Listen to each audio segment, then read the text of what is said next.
Halo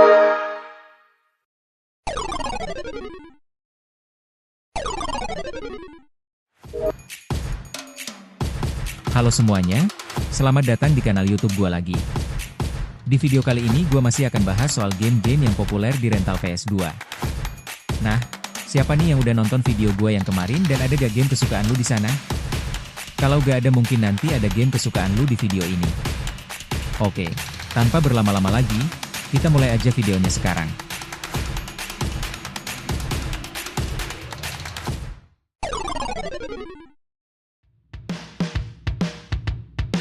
Kita mulai ke game yang pertama yaitu game Bully.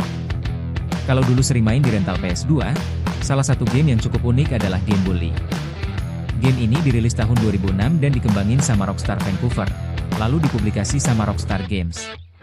Berbeda dari game Rockstar lain kayak Grand Theft Auto San Andreas, Bully gak ngambil latar kota kriminal gede, tapi kehidupan di sebuah sekolah bernama Bulworth Academy.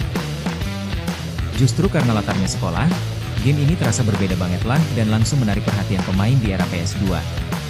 Dalam game ini kita bermain sebagai Jimmy Hopkins, seorang siswa bermasalah yang dipindahin ke sekolah asrama Bulworth.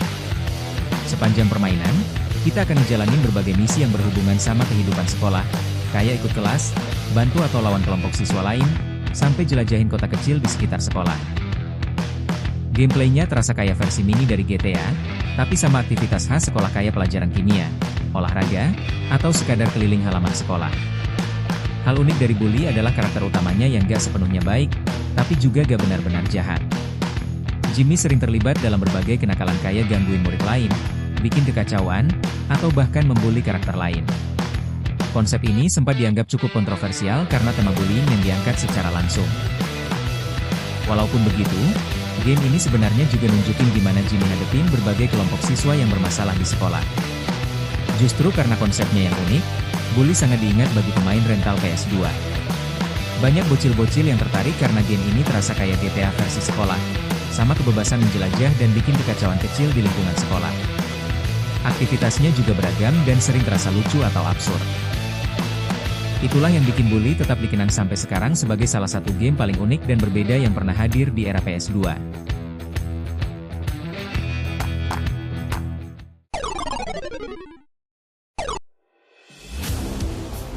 Dari game Bully, kita ke game yang masih fokus ke berantem, apalagi kalau bukan WW Smackdown Here Comes the Pain.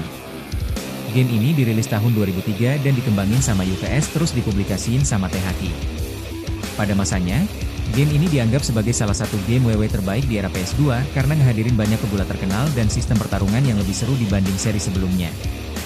Gak heran kalau game ini hampir selalu ada di daftar koleksi game di rental PS2.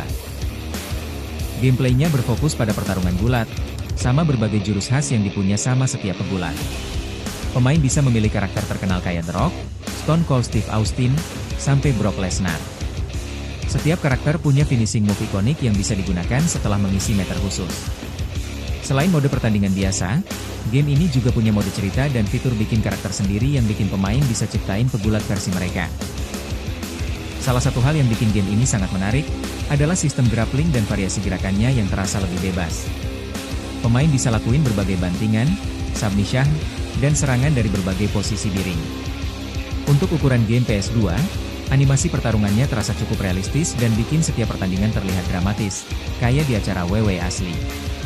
Tapi yang paling diingat dari game ini justru terjadi di luar layar.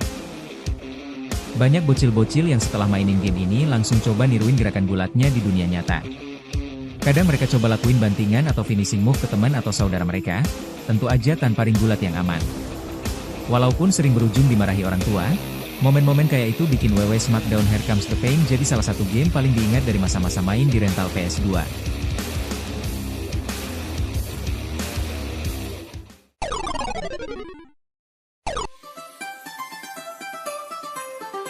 Oke, sekarang kita ke game ketiga. Di game ketiga ini kita akan bicara soal pertempuran dan salah satu game yang akhirnya bikin genrenya sendiri yaitu game Dynasty Warriors 4. Ini salah satu game yang paling populer dan akhirnya sampai ada genrenya sendiri yaitu Musou Game ini dirilis tahun 2003 sama Omega Force dan dipublikasi sama Koei. Game ini pakai latar dari kisah sejarah Tiongkok kuno yang terinspirasi dari novel klasik Romance of the Three Kingdoms.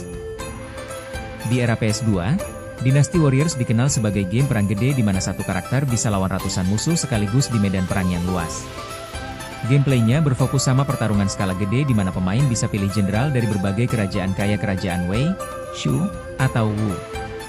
Setiap karakter punya senjata dan gaya bertarung yang berbeda, sampai serangan combo yang bisa ngalahin banyak musuh sekaligus.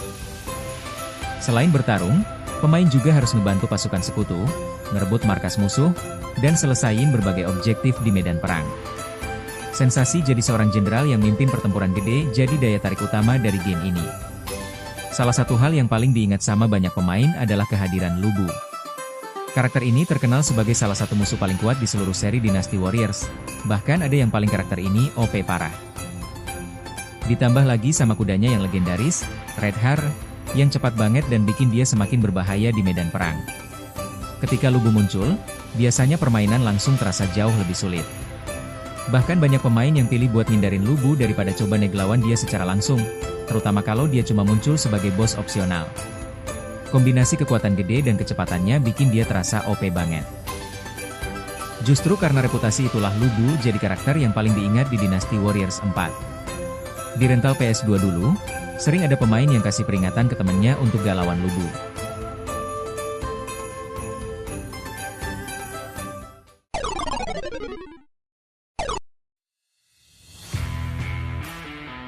Nah, kalau 3 game sebelumnya tuh tentang berantem-berantem, sekarang kita ke game yang lebih santai. Kita ke game yang fokus sama bermusik, apalagi kalau bukan Guitar Hero. Game ini pertama kali dirilis tahun 2005 dan dikembangin sama Harmonix lalu dipublikasi sama Red Octane. Konsepnya cukup unik untuk zamannya, karena kita gak cuma neken tombol biasa, tapi mainin musik pakai controller berbentuk gitar. Di era PS2, game ini terasa berbeda banget dari game lain karena gabungin permainan video sama pengalaman main musik. Gameplaynya sederhana tapi sangat adiktif.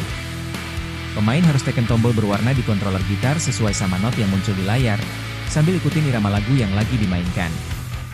Semakin tepat timing kita, semakin tinggi skor yang didapat. Lagu-lagu dalam game ini kebanyakan berasal dari genre rock dan metal, sesampai setiap permainan terasa energik dan penuh semangat. Gak heran kalau game ini sering dimainin ramai-ramai di rental, karena orang lain juga suka ikut nontonin dan kasih komentar. Salah satu hal yang paling diingat dari Guitar Hero adalah bagaimana game ini sering dijuluki sebagai perusak stick di rental. Banyak orang yang terlalu semangat neken tombol atau gerakin controller gitar sampai sticknya cepat rusak. Selain itu, beberapa lagu dalam game ini juga paling diingat.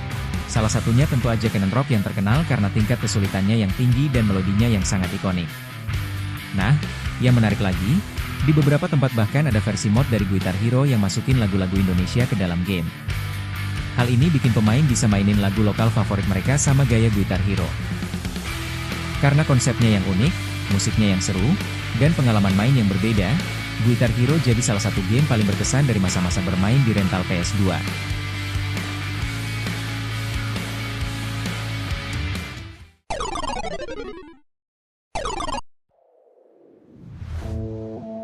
Terakhir kita ke game kombinasi antara olahraga dan pertarungan, lebih tepatnya ke olahraga sepeda. Game apalagi kalau bukan Downhill Domination. Game ini dirilis tahun 2003 dan dikembangin sama Incognito Entertainment sampai dipublikasi sama Sony Computer Entertainment. Berbeda dari kebanyakan game balap yang pakai mobil atau motor, Downhill Domination justru ngehadirin balapan sepeda gunung di jalur menurun yang ekstrim. Konsep ini bikin game ini terasa segar dan beda di antara banyaknya game balap yang ada di rental PS2 waktu itu. Gameplaynya berfokus sama balapan sepeda di berbagai trek pegunungan yang penuh rintangan. Pemain harus ngendaliin sepeda sama kecepatan tinggi sambil ngindarin dari batu, jurang, dan tikungan tajam. Selain sekadar balapan, pemain juga bisa pakai trik saat lompat dari tanjakan untuk dapetin bonus tambahan. Sensasi ngeluncur cepat dari atas gunung bikin permainan terasa intens dan kadang kacau, apalagi ketika banyak pembalap berkumpul di jalur yang sempit. Salah satu hal yang paling diingat dari game ini adalah macam-macam chat yang bisa buka semua karakter sejak awal. Di rental PS2, chat ini cukup populer karena bikin pemain bisa langsung coba berbagai karakter tanpa harus nyelesain banyak balapan terlebih dahulu. Setiap karakter juga punya gaya dan atribut yang berbeda, mulai dari kecepatan, keseimbangan, sampai kekuatan. Selain itu, yang bikin Downhill Domination semakin seru adalah fitur buat nyerang lawan saat balapan. Pemain bisa mukulin, nendang, bahkan jatuhin pesepeda lain dari jalur. Hal ini bikin balapan terasa lebih brutal dan penuh kekacauan. Kombinasi balapan cepat, aksi nyerang lawan, sampai karakter yang beragam bikin Downhill Domination jadi salah satu game balap paling diingat di masa-masa bermain di rental PS2.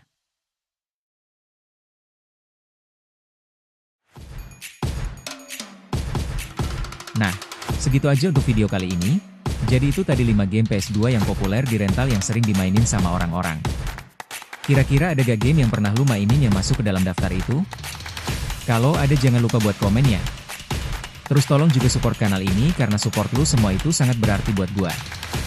Jangan lupa like, komen, dan subscribe ke kanal ini. Itu aja, terima kasih.